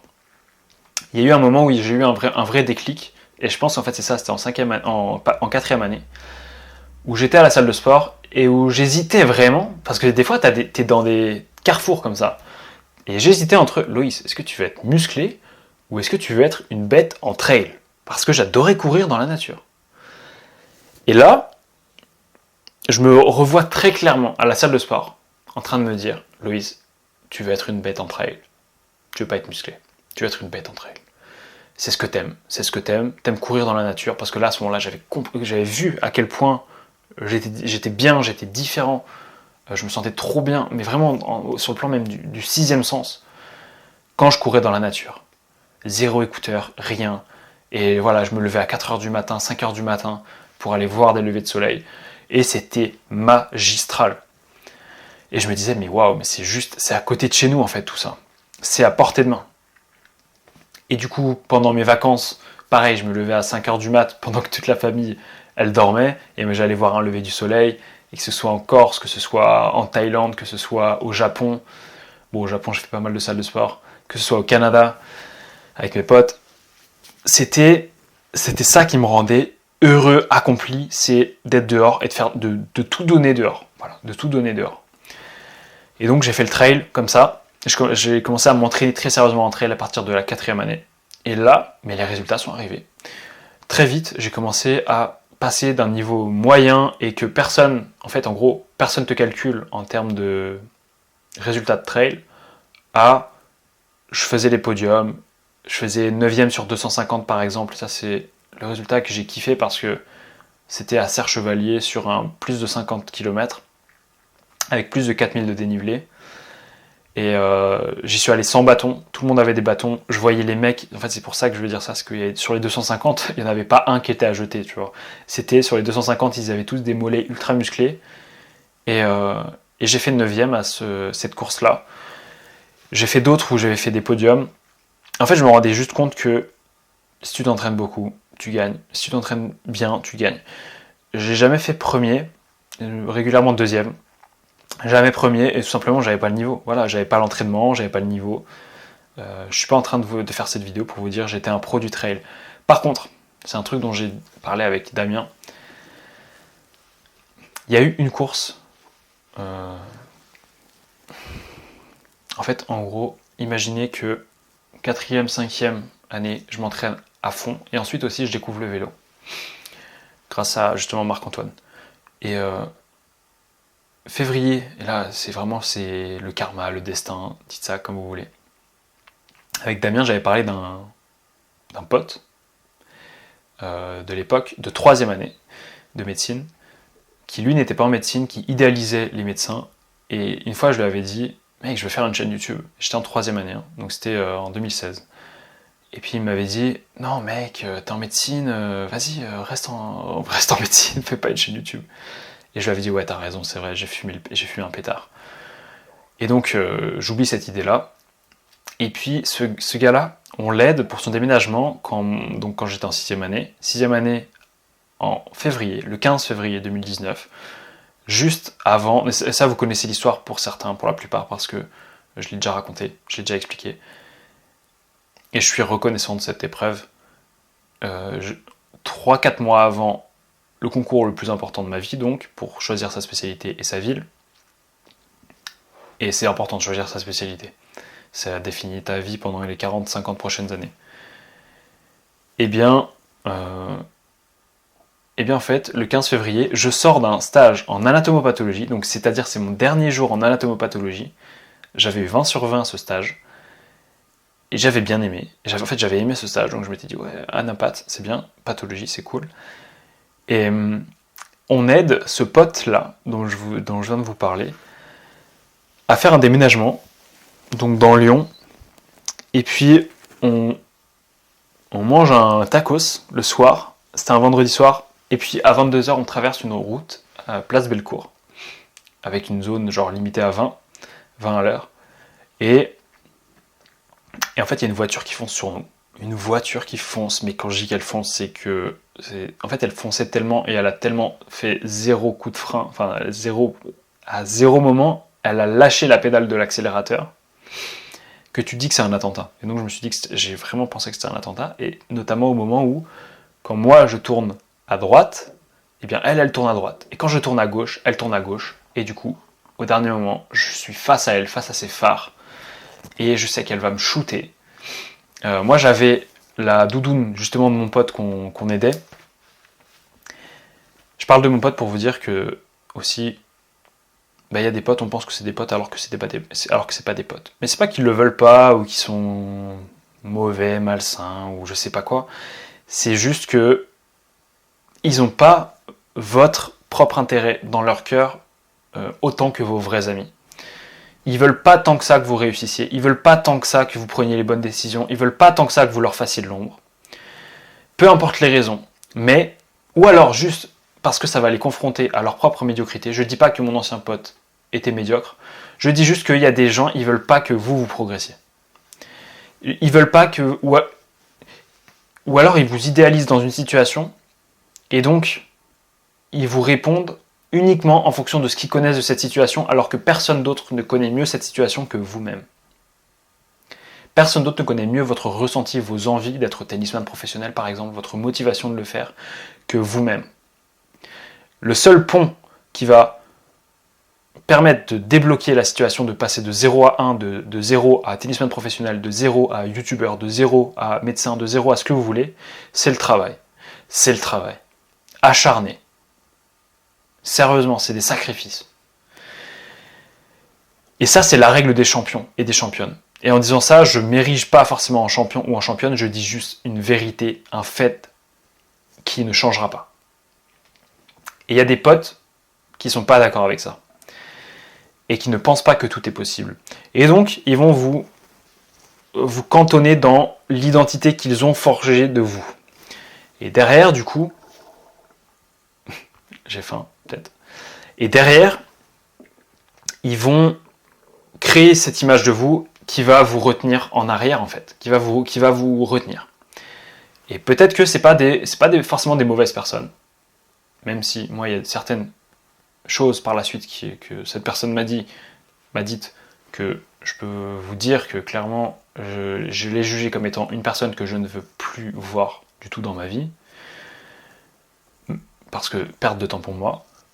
Mais voilà, il y a des personnes qui derrière, qui ne vont pas vous permettre de progresser. Et ces personnes-là, il faut absolument faire attention, surtout si elles sont proches dans votre cercle social. Et donc, malgré tout, il m'avait prêté sa doudoune parce que j'étais frileux. J'étais frileux à l'époque, ok. Je le redis parce que tout le monde là, tout le temps me dit ah, vous avez pas froid, ou même dans des vidéos, t'as pas froid, etc. Mais parce que c'est une question d'habituation, une question d'habitude des mitochondries. Question de, ok, les mitochondries, est-ce qu'elles se mettent à créer de la chaleur en plus de créer de l'énergie lorsque elles sont exposées au froid? Si elles sont jamais exposées au froid, si elles sont au chauffage, avec le chauffage pendant tout l'hiver, si elles sont à l'intérieur pendant tout l'hiver, vos mitochondries, elles auront toujours froid. Et si vous prenez pas de douche froide, vos mitochondries, elles auront toujours froid. Voilà, c'est simple. Enfin, vous voyez ce que je veux dire. Et bah là, à ce moment-là, clairement, je prenais pas de douche froide, j'étais pas dehors, je dormais pas particulièrement bien non plus. Et donc, j'avais froid. Et il me passe sa doudoune. J'ai la voiture en face de moi, pile en face de moi. Je me retourne au dernier moment sur la droite pour me dire, voilà, j'aurai moins d'impact de choc. Un choc de bâtard. Et c'est pour ça qu'à la base, en fait, je voulais vous parler de ça, c'est que j'étais entraîné, mais vous pouvez pas imaginer à quel point j'étais entraîné. C'est-à-dire qu'en fait, c'était le 15 février, et genre le 16 ou le 17 ou 18 février 2019, il y avait une course organisée par un ami, course qui s'appelle le Nîmes Urban Trail, et qui est organisée donc par Benoît Goiset, qui a gagné, donc quelqu'un justement, un ami avec qui j'ai beaucoup couru, qui m'a formé en fait en course à pied aussi, parce que première fois que je cours avec lui, j'avais une moyenne de 12 à l'heure, et lui il faisait des allers-retours pour courir avec moi, c'est-à-dire qu'il partait, donc on faisait comme ça, tac tac tac tac tac tac tac. Moi je continuais à mon allure, lui il continuait comme ça à sa vraie allure, et après il refaisait comme ça pendant que moi j'avançais un peu. Voilà, vous voyez le truc. Un niveau de fou. Il avait gagné le Lyon Urban Trail 2009, et 2h37 au marathon. Et puis, mais un niveau extrêmement constant, parce qu'en fait, il avait genre 20 ans de course à pied derrière lui. Plus de 20 ans de course à pied. Et donc, il organise des courses, et il organise le Nîmes Urban Trail. Et cette course, j'y vais pour la gagner. Et donc, je m'entraîne pour la gagner. Et je peux vous dire que, justement, pendant mon stage en anapath, en anatomopathologie, je partais entre midi et 2, j'allais à la salle de sport pour courir. Et donc, je courais, mais comme un taré, vraiment en termes d'intensité, vous pouvez pas imaginer. Et aussi, je m'étais mis à l'athlétisme à ce moment-là, je faisais de l'athlé et tout. Et donc, toutes les conditions étaient réunies pour que je fasse minimum un podium. Et je pense que vraiment, en tout cas, voilà, je partais pour gagner. Et le 15 février, le soir, je me prends la bagnole, elle me pète la jambe. Et heureusement que j'étais hyper entraîné parce que, comme je l'ai dit à ma mère, si j'avais 40 ans de plus, je pense que je serais décédé. Et je suis très sérieux. Si j'avais eu un tout petit peu moins de chance, je serais décédé. Elle allait super vite.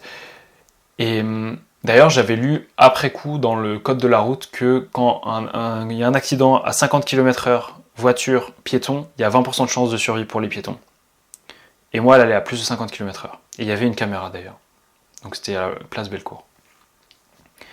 C'est aussi à ce moment-là que j'ai compris que le système judiciaire français, désolé, c'est très... Il y a des injustices qui sont faites aussi. Voilà. Il y a des avocats qui vont voir cette vidéo. Bah, franchement, des fois, la justice vous êtes d'accord, elle n'est pas respectée.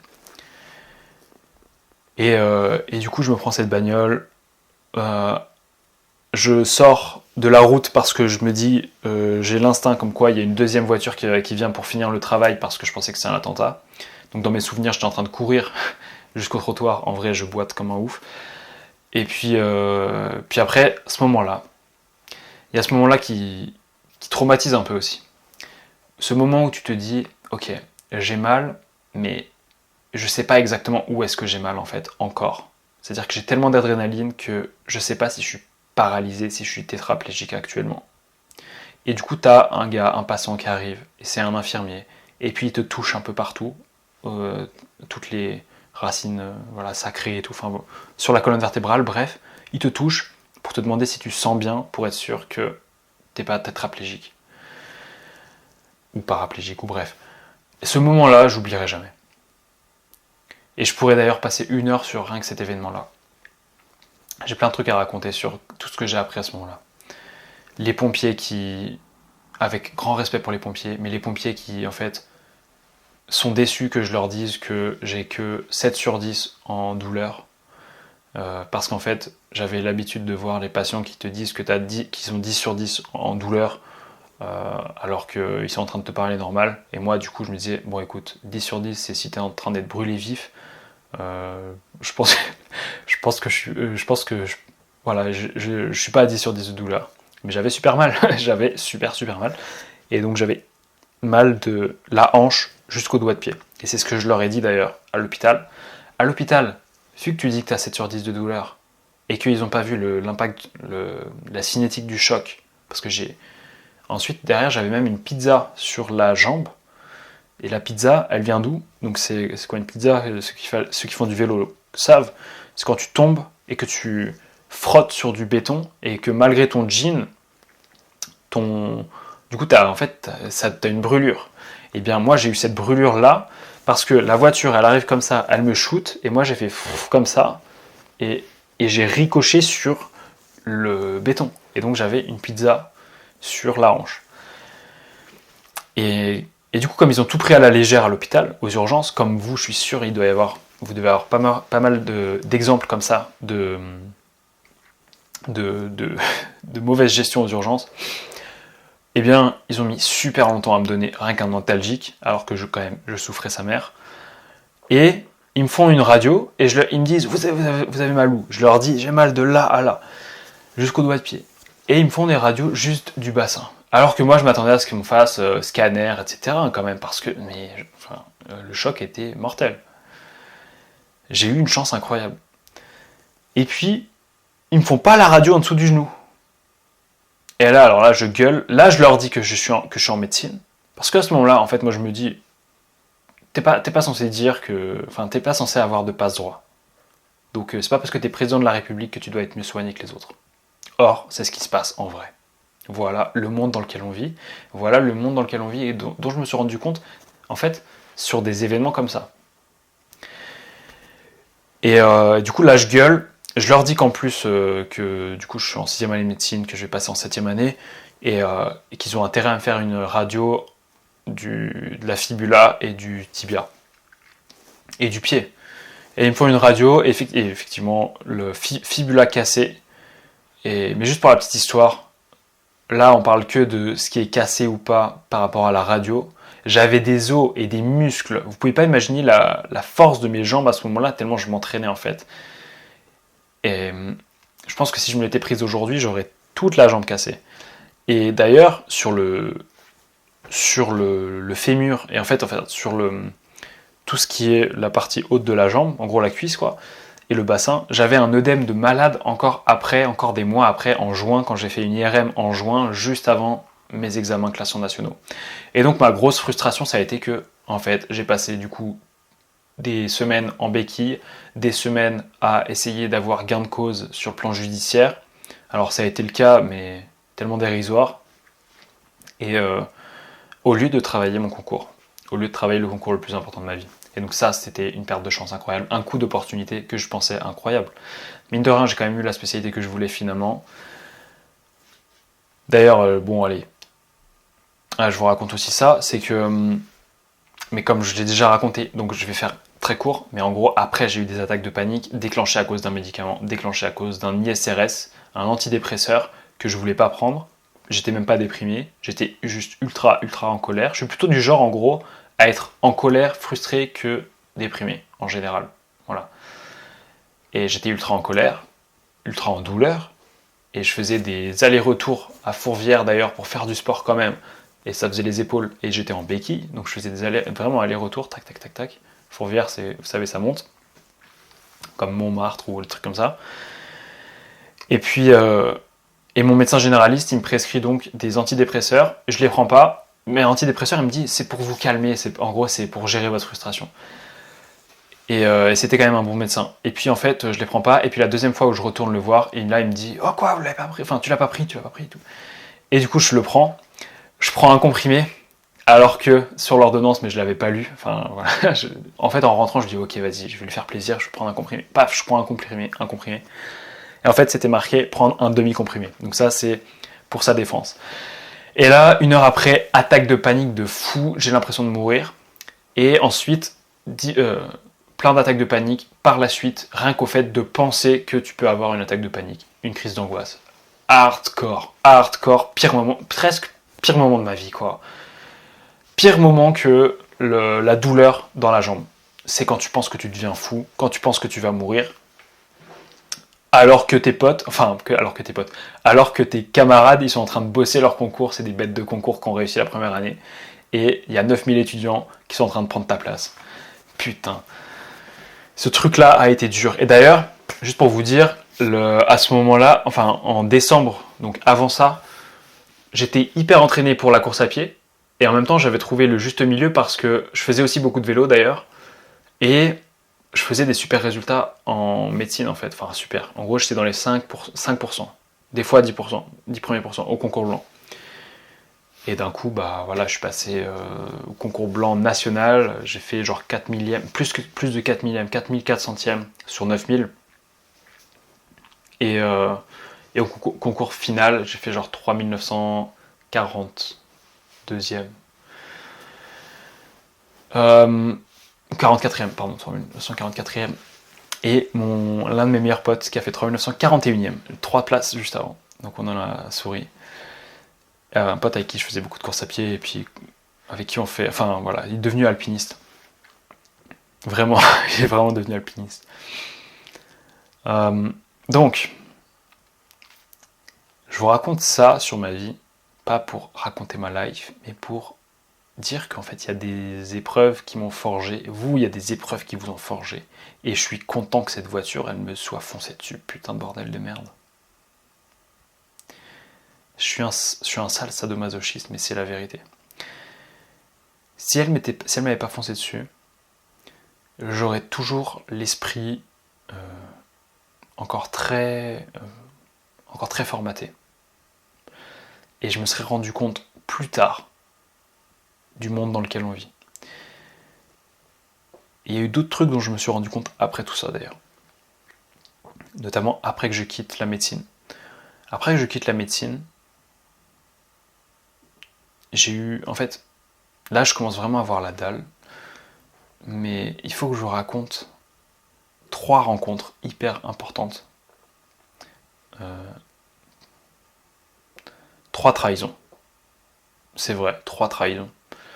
Enfin, allez, 2 trahisons et une relation de laquelle je suis sorti avant que ça passe pas bien. Donc c'est pas une trahison. Mais voilà, 3 fois où je me suis trompé sur une personne. Très important. Et ça, écoutez, ça sera pour une prochaine fois. Je sais pas quand. Mais il y a beaucoup de choses que j'ai pas dites. Mais on va s'arrêter là. Ça fait déjà 1h28. Donc, en gros, là, vous connaissez ma vie jusqu'à la 6e année de médecine. Il y a beaucoup de choses à dire sur la 7e, sur la 8e, sur la 9e et sur la suite. Et surtout que ça s'est comme accéléré après. Parce qu'en fait, de la première année de médecine à la 6e année de médecine, tu fais que la même chose tout le temps. Et c'est pour ça qu'en fait, quand on me dit « Mais t'es fou d'arrêter médecine aussi tardivement, t'étais si proche du but, etc. » Déjà, quand t'es de la première à la 6e année, tu remets pas en cause le truc. Et tu vois pas exactement à quoi ça ressemble. Même si t'as un peu des stages à l'hôpital, tu sais que c'est nul. Je suis désolé, c'est vrai. Voilà, l'hôpital il est en train de couler. Tu sais que c'est nul, mais tu te dis que ça va être bien quand même pour toi. Je sais pas comment tu fais pour le croire, mais c'est vrai, c'est ça. Et je vous le dis, notamment en France, je pense aux internes en chirurgie qui souffrent. C'est pas pour rien s'ils se suicident mais énormément. Ils fument tous, ils sont tous en relative mauvaise santé. Et ils font des gardes de 24 heures, ils bossent le lendemain d'une garde. C'est des mecs, c'est des surhommes, c'est des surfemmes. Et ils n'ont pas de vie. Mais sauf que ils lâchent, ils peuvent lâcher du jour au lendemain. Alors ils lâchent pas parce que c'est des bêtes, c'est vraiment, mais dans le bon sens du terme. Mais quand ils lâchent, quand le corps il lâche vraiment. Et oui, c'est une vocation. Oui, ils aiment ce qu'ils font. Oui, ils ne se verraient pas faire autre chose. Je suis pas en train de dénier. C'est ça, il faut être. Voilà. Là, je le dis, je parle aux personnes intelligentes, ok. Je parle pas aux personnes qui comprennent que je suis en train de cracher sur l'ordre des médecins ou peu importe, ou sur. Non. C'est des personnes pour qui j'ai tellement de respect. C'est justement des personnes plus fortes que moi, ok. Mais ça me rend triste. Ça me rend triste de savoir que leur santé est dégradée énormément. Alors ma santé se dégrade de jour en jour comme la vôtre, ça s'appelle l'entropie, la décadence. Mais il y en a pour qui ça se passe plus vite que d'autres, et notamment quand tu fais des gardes et que tu es obligé de fumer tout le temps, pour tenir. Donc voilà.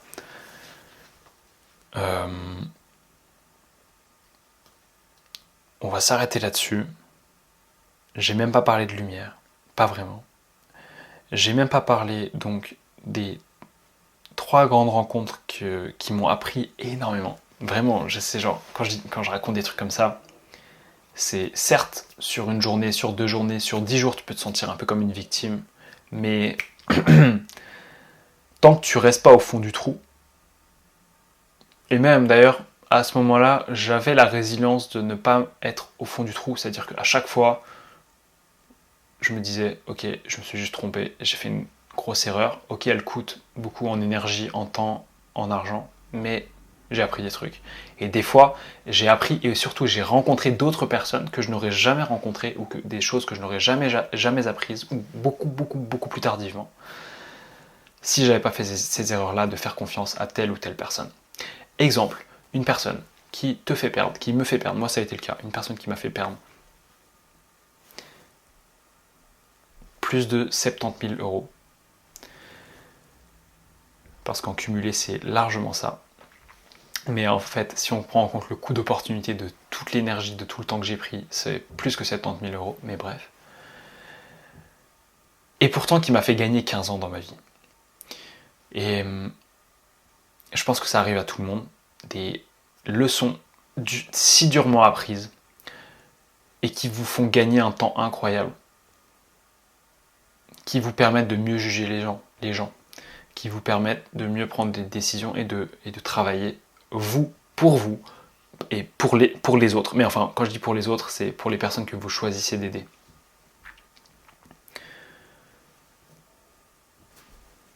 Donc c'était un petit récap de un peu de mon enfance, surtout mon adolescence. Par rapport à mon enfance, quand même, j'ai vécu à Paris de mes 0 à 4 ans. Je peux vous dire que des fois, quand je sens des odeurs de cigarettes, quand je sens des odeurs d'essence, de peinture, de travaux, de tout ça, ça me revient et je me dis, mon Dieu, mais j'ai vécu là-dedans en fait de mes 0 à 4 ans. Et donc, si j'ai un message terminal, un message final à donner, c'est quitter les grandes villes. Ok, quitter les grandes villes. On n'est pas fait pour vivre dans une grande ville en tant qu'homme, en tant que femme, en tant qu'être humain. Je m'en fous de votre réseau, je m'en fous de votre famille, qu'elle soit à Paris ou qu'elle soit dans une grande ville ou pas. Allez dans une plus petite ville. Faites vos sous dans une plus petite ville. Surtout que de toute façon, aujourd'hui, tout le monde a la tête dans ses écrans. Donc, vous faites vos sous avec les écrans dans tous les cas. Même si vous êtes médecin, vous passez plus de temps sur des écrans que en regardant les yeux d'un patient. C'est un fait. Et donc faites-le dans une petite ville, faites-le dans un petit village, faites-le où vous voulez, à la campagne, à la montagne, ce que vous voulez, mais pas dans une grande ville de plus de 200 000 habitants. Et même en dessous, c'est déjà trop. On est fait pour vivre avec une tribu de 150 personnes. C'est le chiffre de Robin Dunbar, 148-149. C'est la limite cognitive maximale pour entretenir des relations sociales stables, saines. Ok ? On reste humain en restant auprès de peu de monde. Peu, entre guillemets, par rapport à ce qui est aujourd'hui accepté. Dernière pensée très importante que j'ai eue ces derniers jours, c'est que je pense, ça c'est ma pensée, ok, que la plupart de vos croyances limitantes la plupart de mes croyances limitantes, la plupart des choses qui font que je n'ai pas accompli telle ou telle chose, et la plupart des raisons, en fait, la raison pour laquelle vous n'avez pas accompli telle ou telle chose, elle est sociale. La raison, elle est sociale. La raison, elle n'est pas dans votre, comment dire, elle n'est pas dans vos capacités mentales, elle n'est pas dans vos capacités physiques. Elle est dans votre peur du jugement des autres. Mais vraiment, en ce qui concerne la carrière, c'est littéralement ça. C'est qu'est-ce qu'ils vont dire. C'est vraiment le fait de qu'est-ce qu'ils vont dire. On est vegan, qu'est-ce qu'ils vont dire. On est carnivore, qu'est-ce qu'ils vont dire. Je veux déménager, qu'est-ce qu'ils vont dire. Je veux être tennisman professionnel, qu'est-ce qu'ils vont dire. Je veux tenter, qu'est-ce qu'ils vont dire. Non. On enlève cette...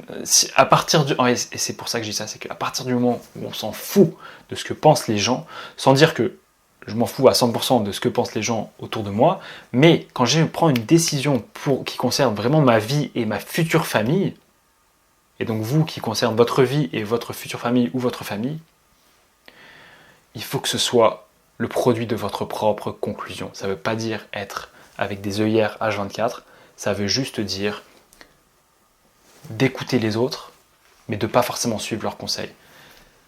Ça veut dire d'être un étudiant de la vie, mais pas un suiveur, pas une suiveuse. Terminons là-dessus. Mais voilà, le premier ennemi de l'accomplissement d'une bonne vie, à mon avis, c'est la peur sociale. Voilà, c'est l'anxiété sociale. Si vous n'étiez pas anxieux socialement, moi je suis un mec timide, si vous n'étiez pas anxieux socialement, vous auriez déjà la confiance de personnes qui ont ultra réussi dans leur vie, par exemple. Chose toute bête. Mais c'est vraiment ça. C'est l'exemple encore, c'est t'es un mec, t'es une meuf, enfin, t'oses pas aller la voir, t'oses pas aller lui parler. Il te plaît, elle te plaît, t'oses pas aller lui parler. Événement de networking, t'oses pas aller parler à cette personne. C'est inadmissible. Enfin, ça s'appelle des moments de synchronicité ratés. Et quand tu commences à concevoir ta vie sur le fait d'en avoir le moins possible et d'arrêter de laisser passer des opportunités. Donc en fait, pour ne pas laisser passer une opportunité, il faut y être préparé. Il faut la travailler, il faut travailler, se préparer. Être le mec qui travaille le plus déterminé. Mais quand l'opportunité elle se présente, comme le dit Dwayne Johnson, The Rock, don't fuck the opportunity up. Et si tu veux pas la fuck up, l'opportunité, il faut être bold dans ta tête. Il y a toujours un biais vers l'action pour toutes les personnes qui ont réussi leur vie. C'est pas le seul objectif de la vie. Le seul objectif de la vie n'est pas de réussir sa vie sur le plan financier comme tout le monde l'entend. Par contre, il est de faire des sous et d'être en accord avec, en fait, en adéquation avec, vous savez ce que je veux dire, en adéquation avec tout le reste, avec la nature, avec les gens qui nous entourent, et de faire plaisir aux gens qui comptent pour nous, et d'inspirer les autres. Et voilà, et d'inspirer et même d'éduquer les autres, d'une certaine façon, sans forcément se dire qu'on est un grand gourou, même si je pense qu'on est tous plus ou moins le gourou de quelqu'un, de quelque chose, et tant mieux. Parce que sinon ça veut dire que tu n'as pas traversé cette terre, mon ami. Donc, soit un gourou de bonnes choses, et au moins un gourou des choses en lesquelles tu crois fermement, et encore faut-il y croire.